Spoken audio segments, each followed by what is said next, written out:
Təsəvvür elə, başının üstündə 2 tonluq maşın var. Sənsə torpağın içində, çuxurda tək qalmısan.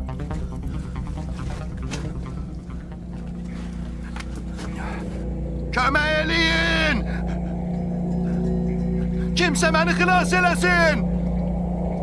Yardım eləyin!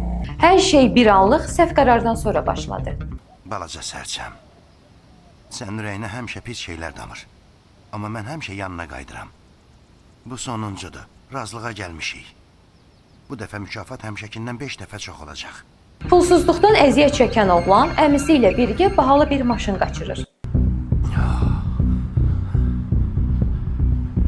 Söz verirəm, bir doğruluq olmayacaq.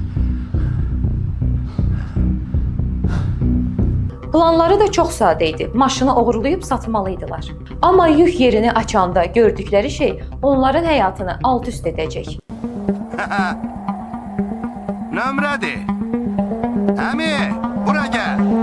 Hey, hey, neynirsən? Hey, hey. Əmi, sən neynirsən? Dedim axı, sonuncu dəfədən sonra klaustrofobiyam var.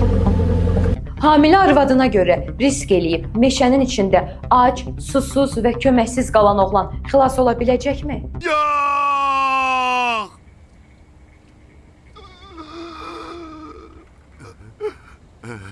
Niyə? Niyə?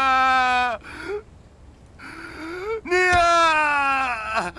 Məncə hər şeyi öz gözünüzlə görsəniz daha yaxşı olar. Elə buna görə də Metaflixə abunə olun və filmi özünüz izləyin.